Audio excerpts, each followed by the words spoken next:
خيركم من تعلم القرآن وعلمه صدق رسوله النبي الكريم ونحن على ذلك لمن الشاهدين والشاكرين والحمد لله رب العالمين.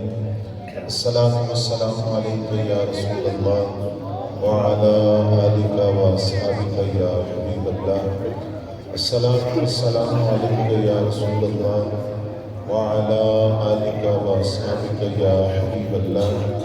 الصلاة والسلام عليك يا رسول الله وعلى آلك وأصحابك يا حبيب الله. سلام اس پر کہ جس نے بے قصوں کی دستگیری کی، سلام اس پر کہ جس نے بادشاہی میں فقیری کی، سلام اس پر جو امت کے لیے راتوں کو روتا تھا، سلام اس پر جو فرش خاک میں جھاڑے پہ سوتا تھا، سلام اس پر کہ جس نے اسرار محبت سمجھائے، سلام اس پر کہ جس نے پتھر کھا کر پھول برسائے، سلام اس پر کہ جس کے گھر میں چاندی تھی نہ سونا تھا، سلام اس پر کہ ٹوٹا بوریا جس کا بچھونا تھا، سلام اس پر جو سچائی کی خاطر دکھ اٹھاتا تھا، سلام اس پر جو بھوکا رہ کے اوروں کو کھلاتا تھا۔ حمد و ثنا کے بعد انتہائی واجب الاحترام قابل صدر احترام بزرگوں اور دوستوں، میں اور آپ اس وقت محفل میلاد النبی صلی اللہ علیہ وآلہ وسلم جو اس جامعہ کے جلسہ دستار فضیلت کے موقع پر منعقد ہے، شرکت کی سعادت حاصل کر رہے ہیں، اور جس طرح مجھے حکم دیا گیا اس حوالے سے چند گزارشات آپ حضرات کی خدمت میں عرض کرنا ہے۔ امید ہے کہ آپ توجہ کے ساتھ سماعت فرمائیں گے۔ آج صدیاں گزر گئی، آقا کریم صلی اللہ علیہ وسلم کی عظمت و شان پر بہت کچھ لکھا گیا اور قیامت تک لکھا جاتا رہے گا۔ قرآن مجید فرقان حمید کی تفاسیر کے اندر مفسرین نے اور کتب احادیث کی تشریح کے اندر شارحین حدیث نے اور فقہاء نے اور صوفیاء نے تصوف کی کتابوں میں نبی علیہ السلام کی عظمت و شان پر وہ نکات اور وہ پہلو بیان کیے کہ انسانی عقل دنگ رہ جاتی ہے کہ اللہ نے اپنے حبیب کو کیسی کیسی عظمتوں اور شانوں سے نوازا۔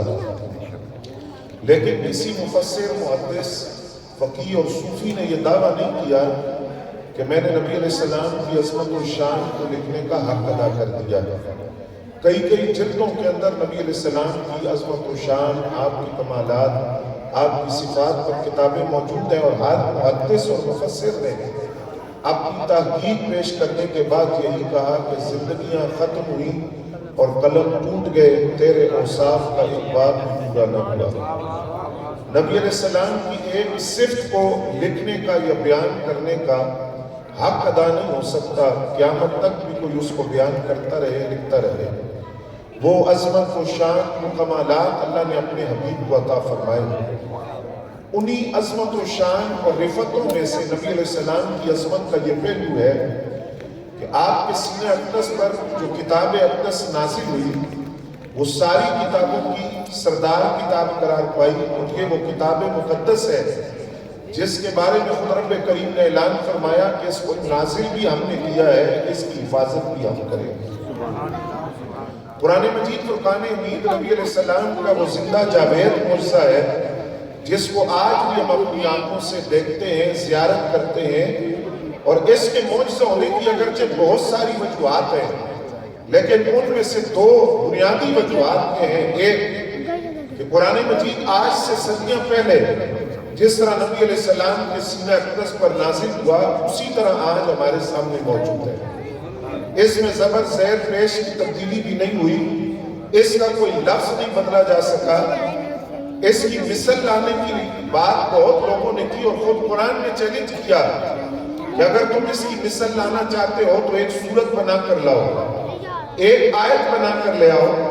کوئی اس کی مثل نہیں لا سکا، تبدیلی نہیں کر سکا، کیونکہ اس کتاب مقدس کے لیے اعلان ہے کہ یہ کتاب نازل بھی ہم نے کی ہے اور حفاظت بھی ہم کر رہے ہیں۔ قرآن مجید فرقان حمید کی ایک سورہ ہے مطہرہ جس وقت نازل ہوئی تو حکم ہوا کہ اس کو کعبے کے صدر دروازے پر لٹکا دیا جائے. اور عرب کے وہ لوگ جن کو اپنی زبان پہ بڑا ناز تھا اور وہ اپنے آپ کو عرب کہتے تھے اور اپنے مقابلے میں باقی لوگوں کو اجمی کہتے تھے، یعنی اہل زبان ہم ہیں، لکھنے کا ملکہ ہمارے پاس ہے، بولنے کا ملکہ ہمارے پاس ہے، فصاحت و بلاغت ہمیں گھٹی میں ملی ہے. ان کو چیلنج کیا کہ اگر تمہیں اپنی زبان پہ ناز ہے تو قرآن کی یہ سب سے مختصر صورت ہے، اس کا جواب لکھ کر لاؤ. مدتیں وہ صورت کعبے کے صدر دروازے پر لٹکتی رہی. بڑے بڑے عرب کے شعراء، وہ لوگ جو قصیدے لکھتے تھے، نظمیں لکھتے تھے، کلام لکھتے تھے، آخر تھک کر انہوں نے کہا ما ھذا کلام بشر، یہ کسی انسان کا کلام نہیں ہے. اگر یہ کسی انسان کا کلام ہوتا ہم اس کا جواب ضرور دیتے اور اس چیلنج کو قبول کرتے، لیکن اس کلام کی فصاحت، بلاغت اور اس کلام کا جواب دینے سے عاجز ہونا بتاتا ہے کہ یہ کسی انسان کا کلام نہیں ہے. اگر انسان کا کلام ہوتا تو یہ لاجواب نہ ہوتا، ہم اس کا جواب ضرور دیتے ہیں. تو قرآن ایک اس حوالے سے معجزہ ہے کہ اس کے اندر تبدیلی کوئی نہیں، نہ زبر بدلی، نہ زیر بدلی، نہ پیش بدلی، نہ جزم بدلا، نہ لفظ بدلا، نہ حرف بدلا. قرآن جس طرح نبی علیہ السلام کے سینہ اقدس پر اترا اسی طرح قرآن آج ہمارے سامنے موجود ہے. سبحان اللہ. توجہ ہے آپ کی؟ سبحان اللہ. بولے ذرا سبحان اللہ. اور بنائیں نا، بات سننے والا بھی تو علماء تشریف لا رہے ہیں. بولے ذرا سبحان اللہ. سبحان اللہ. پریشانی تو نہیں ہے؟ بلند آواز سے ایسے ہی دیکھیں نا لاہور کی صداؤں میں آج تو لبیک یا رسول اللہ کی صدائیں پھیلی ہوئی ہیں. جی عرس بھی ہے، بابا جی کا ماحول بنا ہوا ہے، تو سبحان اللہ کہ ذرا بلند آواز سے. قرآن کے اعجاز کا دوسرا پہلو کیا ہے؟ قرآن کے معجزہ ہونے کا دوسری بنیادی وجہ یہ ہے کہ کتاب مقدس آج چھوٹے چھوٹے بچوں کے سینوں میں محفوظ ہے.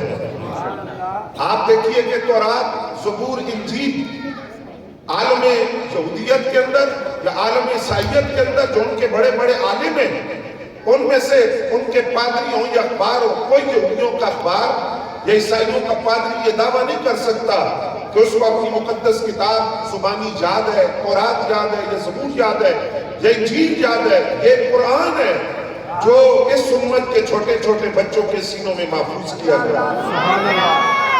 موسیٰ علیہ السلام، حضرت موسیٰ کلیم اللہ علیہ السلام، جب الواح تورات ان کو عطا کی گئی اور ان الواح تورات کے اندر انہوں نے یہ مضمون پڑھا کہ ایک نبی ایسے تشریف لائیں گے جن کی امت پر اللہ یہ اعزاز بخشے گا کہ وہ امت اپنی مقدس کتاب کو زبانی یاد کرے گی اور اپنے سینوں میں محفوظ کرے گی، اور بہت سے خصائص اور امتیازات اور کمالات اور خوبیاں اس امت کی الواح تورات کے اندر موجود تھی کہ اللہ کی آخری نبی کی امت کیسی ہوگی.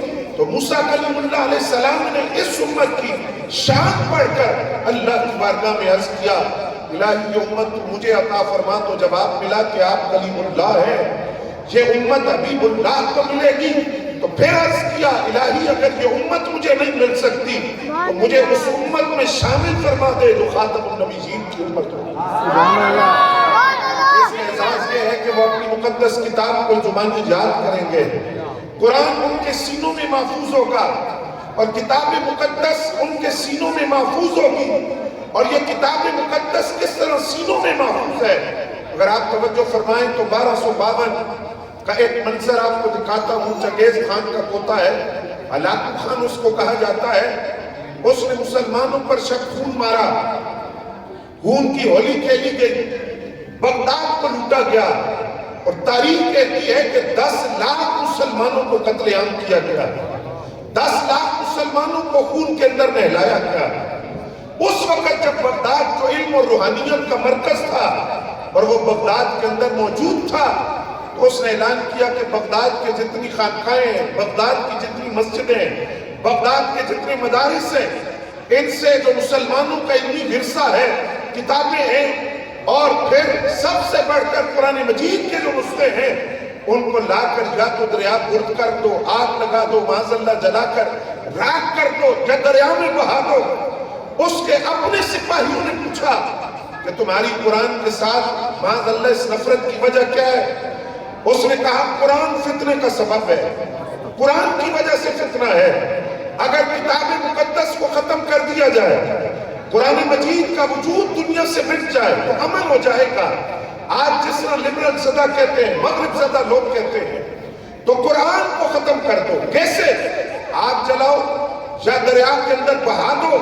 تو اس وقت علاقو خان کے حکم پر جب قرآن مجید کے نسخوں کو جمع کر کے لایا گیا، دریا میں بہایا گیا، آگ لگانے کی کوشش کی گئی، تو ایک 6 سال کا بچہ دریا کے کنارے کھڑا تھا اور وہ مسلسل مسکرا رہا تھا۔ اس سے وجہ پوچھی گئی، تم کیوں ہنس رہے ہو، کیوں مسکرا رہے ہو؟ کہا میں مسلمان ہوں۔ تو اگر تم مسلمان ہو تو تمہیں تو خون کے آنسو رونا چاہیے کہ تمہاری مقدس کتاب کو بہایا جا رہا ہے، تمہاری مقدس کتاب کو جلایا جا رہا ہے۔ اس نے پلٹ کر جواب دیا، اس نے کہا میں کتاب مقدس کے جلائے جانے پر نہیں ہنس رہا، کتاب مقدس کے دریا برد کیے جانے پر نہیں مسکرا رہا، میری مسکراہٹ تمہاری سوچ اور تمہاری فکر پر ہے۔ تم نے یہ سمجھا کہ تم قرآن کو جلا کر قرآن کو ختم کر دو گے؟ نعرہ تکبیر، نعرہ رسالت، علماء اہل سنت، تم کتاب مقدس کو جلاؤ گے، دریا برد کرو گے اور قرآن کا وجود ختم ہو جائے گا، ایسا نہیں ہو سکتا۔ تو علاقو خان نے اس بچے سے پوچھا تم کس بنیاد پر کہہ رہے؟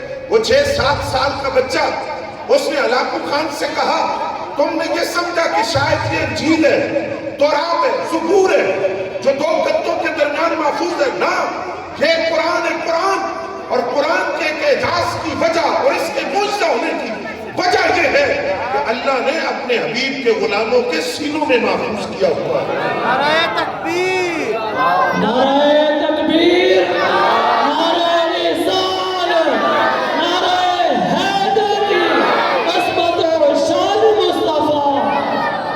لہذا اگر تم اپنی حماقت کی بنیاد پر قرآن کو جلاؤ یا قرآن کو دریا برد کرو، لیکن قرآن جو امت کے چھوٹے چھوٹے بچوں کے سینوں میں محفوظ ہے، ان سینوں سے قرآن کو کیسے نکال سکتے ہو؟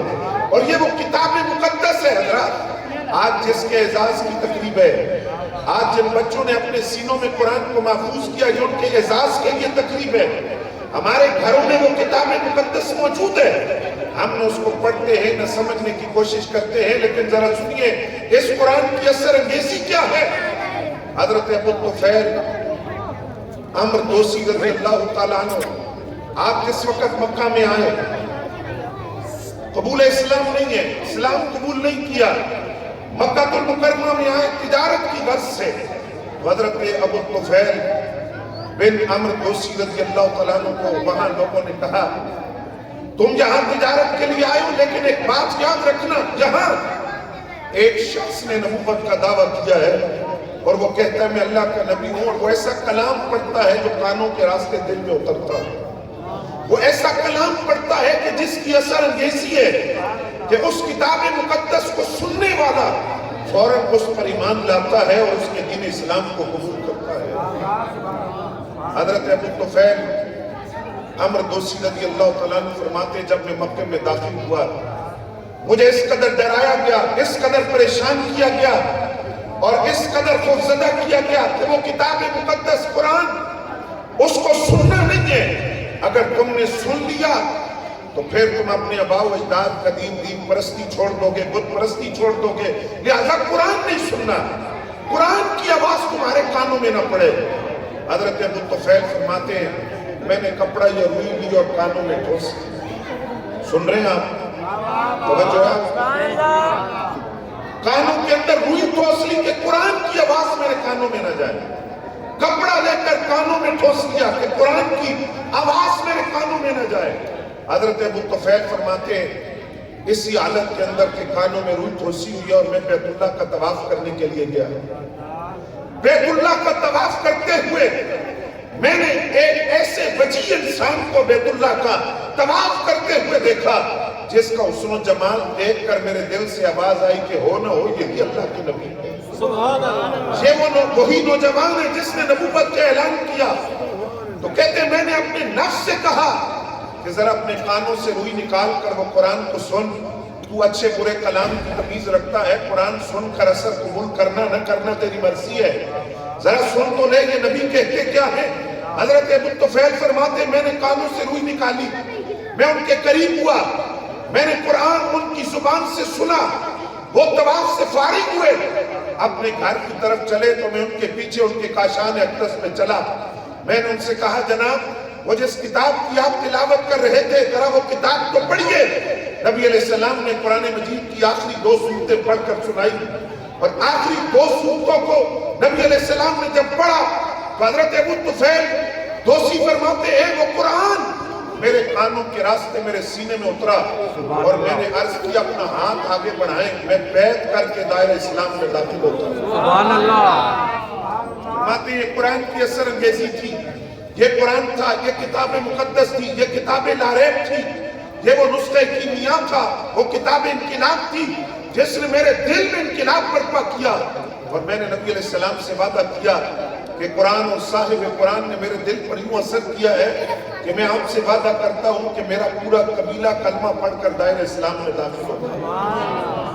حضرت ابو طفیل فرماتے ہیں جب میں واپس جانے لگا میں نے نبی علیہ السلام کی خدمت میں عرض کیا آپ مجھے کوئی نشانی دیں جس نشانی سے پتہ چلے کہ میں مسلمان ہو گیا ہوں، میں اسلام لایا ہوں، اور میں اپنے قبیلے کو جا کر بتاؤں کہ میں مسلمان ہو چکا۔ تو کہتے ہیں نبی علیہ السلام نے میرے لیے دعا فرمائی، اور جب میں اپنے قبیلے کے قریب پہنچا تو میری پیشانی سے نور ظاہر ہوا، وہ نور چمکتا تھا، اس کی روشنی میں میں چلتا تھا۔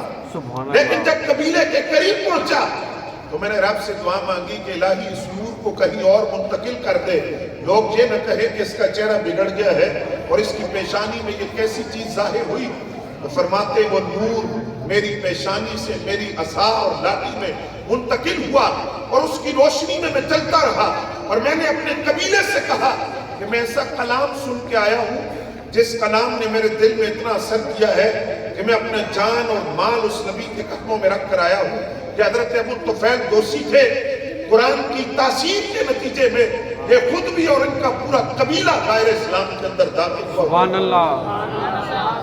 آج وہ کتاب مقدس ہمارے گھروں میں موجود ہے، ہم پڑھتے بھی نہیں، اور اولاد کا تعلق اس کے ساتھ جوڑنے کی کوشش نہیں کرتے۔ ہمارے بچے ڈاکٹر بنتے ہیں، انجینئر بنتے ہیں، پروفیسر بنتے ہیں، یونیورسٹیوں میں جاتے ہیں، کالجز میں جاتے ہیں، لیکن ہم یہ نہیں سوچتے کہ تعلق قرآن کے ساتھ ہی جوڑا جائے۔ قرآن پڑھنے والا یونیورسٹی میں جائے تو تب فوقیت ہے، قرآن پڑھنے والا کالج میں جائے تو تب فوقیت ہے۔ قرآن کی وجہ سے اللہ اس کو ذہانت عطا کرتا ہے، قرآن کی وجہ سے کبھی حافظہ عطا کرتا ہے۔ یہ قرآن ہے جس کی تاثیر اور جس کی اثر انگیزی کا عالم یہ تھا۔ حضرات گرامی قدر، ابھی تھوڑا عرصہ پہلے سعودیہ کے شہر ریاض کے اندر ایک بین الاقوامی کانفرنس منعقد ہوئی۔ آپ بات سنیں گے تو لطف بڑا آئے گا، لیکن شرط ہے کہ آپ توجہ فرمائیں۔ میڈیکل کے حوالے سے موضوع یہ تھا کہ ایک انسان کا عضو دوسرے انسان پر لگایا جا سکتا ہے یا نہیں، آزاد کی پیمندکاری پر کانفرنس ہوئی۔ بڑے بڑے ڈاکٹر، طبیب، میڈیکل کی دنیا سے تعلق رکھنے والے اس میں شریک ہوئے، اور سب نے اپنے تحقیقی مقالات کو پیش کیا۔ کانفرنس ختم ہوئی، اس میں ایک نو مسلم ڈاکٹر تھا جو نیا نیا مسلمان ہوا۔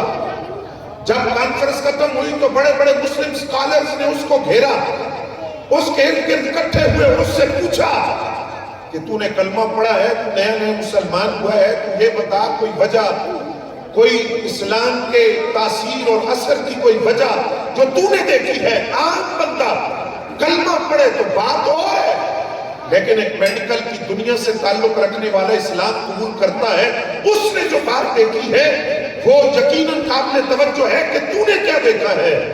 اس نے کہا سنو میں نے کیا دیکھا۔ اس نے کہا تم جانتے ہو کہ الٹرا ساؤنڈ مشین کس نے بنائی ہے؟ سوال ہوا کس نے؟ اس نے کہا میں نے بنائی ہے، میں اس کا موجد ہوں، میں نے ایجاد کی ہے۔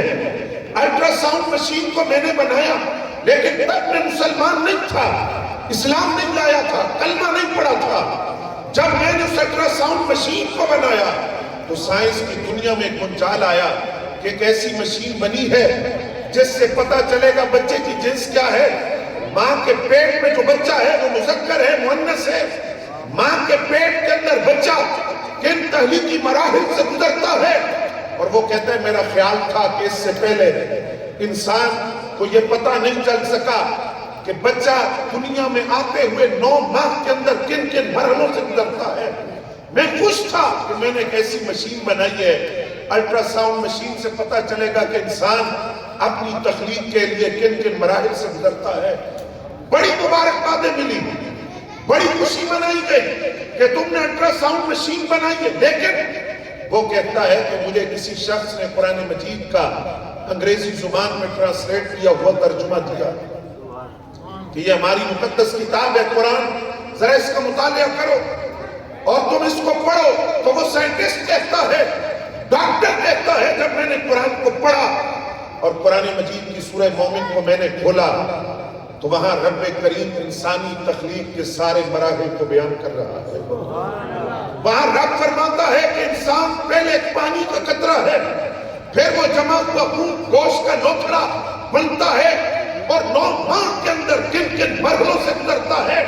تو وہ کہتا ہے جب قرآن کی ان آیات کو میں نے پڑھا جس میں قرآن انسان کے تخلیقی مرحلوں کو بیان کرتا ہے تو میں اس نتیجے پر پہنچا، سائنس جتنی بھی ترقی کر لے، سائنس کہیں بھی پہنچے گی، وہاں قرآن بھی پہلے موجود ہوگا اور نبی کا فرمان بھی پہلے موجود ہوگا۔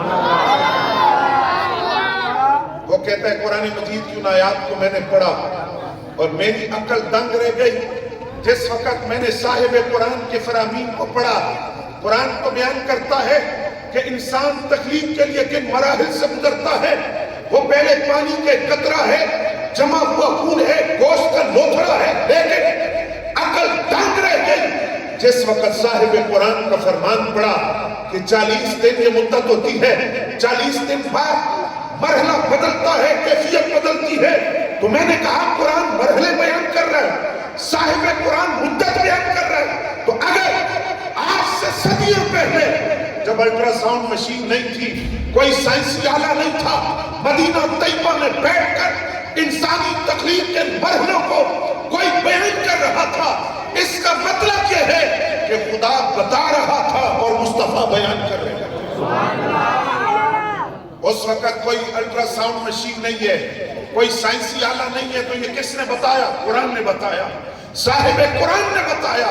تو یہ قرآن کی اثر انگیزی ہے۔ وہ سائنٹسٹ کہتا ہے میں نے کلمہ اس لیے پڑھا کہ ہماری سائنس، ہماری ٹیکنالوجی اور ہماری انفارمیشن ٹیکنالوجی جہاں مرضی پہنچ جائے وہاں قرآن بھی پہلے ہوگا اور نبی کا فرمان بھی پہلے موجود ہوگا۔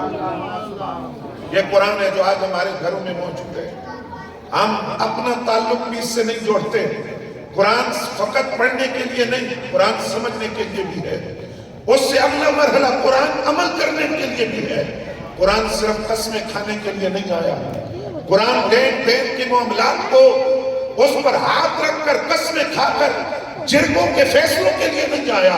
قرآن تو اس لیے آیا ہے، بار بار قرآن کہتا ہے کیا تم تدبر نہیں کرتے؟ کیا تم غور و فکر نہیں کرتے؟ قرآن کو پڑھتے نہیں، پڑھتے ہیں تو سمجھتے نہیں، سمجھتے ہیں تو عمل نہیں کرتے۔ یہ وہی قرآن ہے کہ وہ جرمنی کا ریفارمر تھا جس نے اپنے عیسائی پادریوں سے کہا تھا تم جس چیز کو عیسائیت قرار دیتے ہو، یہ عیسائیت جس کو تم کہتے ہو، یہ تو گند اور غلاظت ہے، اور اگر اپنے نظریات اور اپنے دین کو حقیقی معنوں میں دیکھنا چاہتے ہو تو اپنے دین کو قرآن کی تعلیمات سے بدل دو۔ عیسیٰ علیہ السلام کا مقام جو تم بیان کرتے ہو وہ نہیں ہے، عیسیٰ علیہ السلام کا مقام وہ ہے جو قرآن بیان کر رہا ہے کہ وہ اللہ کے بندے ہیں، اللہ کے بیٹے نہیں۔ یہ جرمنی کا ریفارمر جس وقت عیسائی پادریوں کے سامنے کھڑا ہوا اور اس نے قرآن مجید کی تعلیمات کو پیش کیا تو اس کو الٹا آگ کے اوپر لٹکایا گیا، جسم کا چمڑا جل گیا، چربی پگھلنے لگی۔ تو تب اس سے پوچھا گیا بتا اب تیرا کیا خیال ہے؟ اس نے کہا کہ میرا جسم کی چربی پگھل جائے، چمڑا اتار دو، قرآن تو میرے دل سے نہیں نکال سکتے کیونکہ قرآن میرے دل میں بستا ہے، قرآن کا پیغام میرے دل میں بستا ہے، قرآن کی تعلیم میرے دل کے اندر بستی ہے۔ حضرات گرامی قدر، آج ہم معاشی طور پر، معاشرتی طور پر حادثات کا، فتنوں کا شکار ہے، ہر بندہ پریشان ہے، لیکن سنیے قرآن کیا کہتا ہے۔ نبی اکرم صلی اللہ علیہ وسلم کے ارشاد گرامی، مولا علی المرتضیٰ شیر خدا رضی اللہ تعالیٰ نے سوال کیا، حضور یہ فرمائیں جو آنے والا دور ہوگا وہ کیسا دور ہوگا؟ نبی علیہ السلام نے فرمایا علی جو وقت آئے گا اس میں فتنے کثرت کے ساتھ آئیں گے، اس طرح جس طرح بارش کے بعد سیلاب کا پانی بہتا ہے، یا جس طرح انسانی رگوں کے اندر خون جاری ہے اس طرح فتنے آئیں گے۔ یا رسول اللہ صلی اللہ علیہ وسلم یہ فرمائیے جب فتنے آئیں تو ان فتنوں کا مقابلہ کیسے کیا جائے؟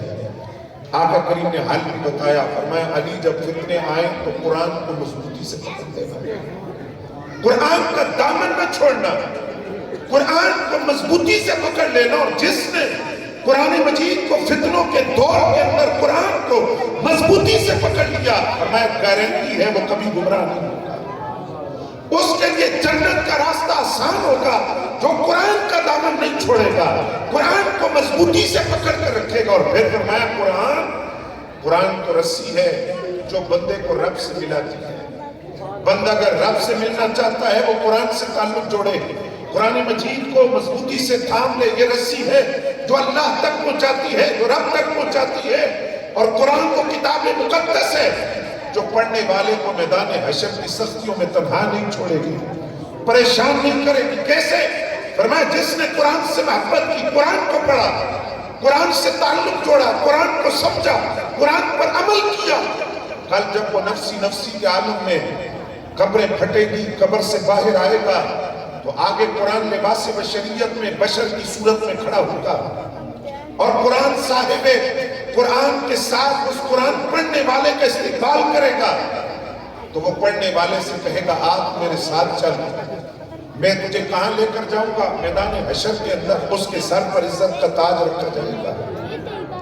عزت اور وقار کا تاج رکھنے کے بعد قرآن اپنے پڑھنے والے سے کہے گا اب تو میرے ساتھ جنت کے درجات تک چل کر جا۔ یہ جنت کے درجات ہیں، اس سے کہا جائے گا قرآن پڑھتا جا، جنت کی سیڑھیاں چڑھتا جا۔ تو قرآن پڑھ، جنت کی سیڑھیاں چڑھتا جا۔ جہاں تیرا قرآن پڑھنا موقوف ہوگا وہ جنت میں تیرا مقام ہوگا۔ لیکن قرآن اس سے سوال کرے گا کہ تو بتا، قرآن سے سوال کرے گا قرآن پڑھنے والا کہ تو ہے کون؟ نفسی نفسی کے سالم میں تو میرے کام آیا جہاں جہاں نہ باپ نہ ماں نہ بہن نہ بھائی نہ دوست نہ یار، سارے بیگانے ہو جاتے ہیں، کوئی شناسا نہیں رہتا۔ آج تو میرے کام کیسے آیا؟ کون ہے؟ تو وہ کہے گا میں قرآن ہوں جس کو تو دنیا میں پڑھا کرتا تھا، میں قرآن مجید ہوں جس سے تو محبت کرتا تھا، جس کے ساتھ تیرا عقیدت اور احترام کا رشتہ تھا، اور وہ قرآن جس کے لیے تو راتوں کو جاگا اور جس کو پڑھ کر تو شیرینی اور خلاوت محسوس کرتا تھا۔ آقا کریم نے فرمایا تم میں سے بہترین وہ ہے جو قرآن سیکھتا ہے اور سکھاتا ہے۔ بہتری کا معیار دولت نہیں ہے، بہتری کا معیار قیمتی گاڑیاں نہیں ہے، بہتری کا معیار قیمتی کارخانے نہیں ہیں، بہتری کا معیار جس کا تعلق قرآن سے جڑا ہوا ہے، جو قرآن سیکھتا ہے، جو قرآن سکھاتا ہے، معلم ہے یا متعلم ہے، اور جو ان کے لیے معاون ہے، قرآن سے جس کا تعلق جڑا ہوا ہے، جو اس کے لیے معاون بن رہا ہے۔ فرمایا وہ نگاہ مصطفیٰ صلی اللہ علیہ وسلم میں بہترین ہے جس کا تعلق قرآن سے جڑا ہوا ہے، جو قرآن سیکھتا ہے اور سکھاتا ہے۔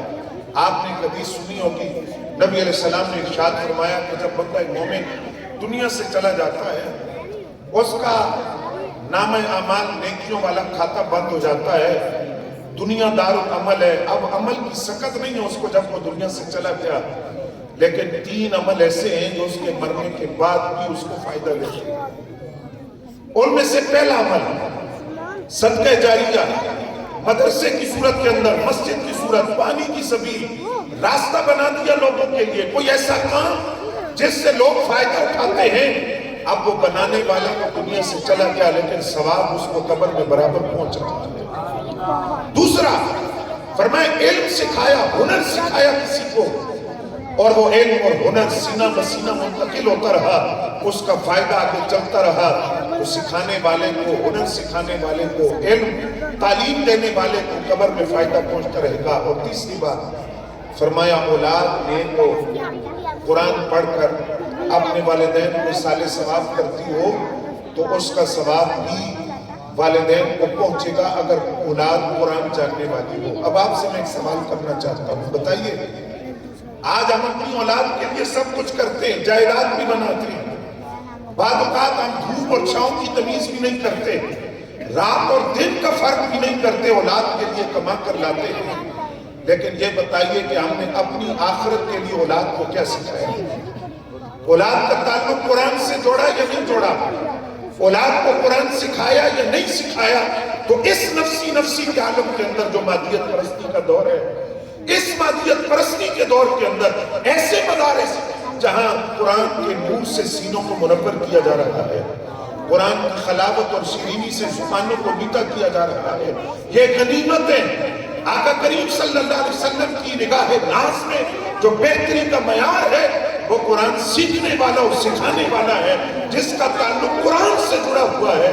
نبی علیہ السلام نے فرمایا وہ بہترین ہے جو قرآن سیکھتا ہے اور سکھاتا ہے، اور یہ قرآن ہے جو شفاعت کرے گا، صاحب قرآن بھی شفاعت کریں گے، قرآن بھی شفاعت کرے گا۔ تو آئیے اس موقع پر آج غور کریں، ہم نے اپنا تعلق قرآن مجید سے کتنا جوڑا ہے۔ یہ قرآن تھا جس کو پڑھ کر کئی عیسائی دائرہ اسلام میں داخل ہوئے، کئی یہودی دائرہ اسلام میں داخل ہوئے، اسلام کا پٹا اپنے گلے میں ڈالا۔ آج قرآن ہمارے گھروں میں موجود ہے۔ ہم نے اپنا تعلق قرآن سے کتنا جوڑا اور اپنی اولاد کو کتنا قرآن سکھایا۔ اولاد اگر قرآن سیکھ جائے تو بندے کی دنیا بھی کامیاب ہے اور اس کی آخرت بھی کامیاب ہے۔ رب کریم سے دعا ہے اس ادارے کو دن دگنی رات چگنی ترقیاں عطا فرمائے۔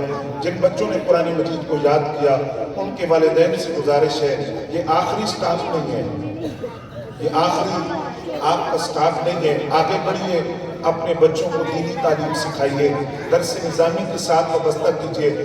آپ کے بچے پروفیسر بنے، ڈاکٹر بنے، انجینئر بنے، ساتھ دین کے عالم بھی ہوں تو سونے پر سہاگا ہے۔ آپ کی دنیا بھی کامیاب ہوگی اور آخرت بھی کامیاب ہوگی۔ وما علینا۔ سامعین گرامی قدر، شرف سماعت ہمیں بخشا، گفتگو کر رہے تھے جگر گوشہ محقق الاسر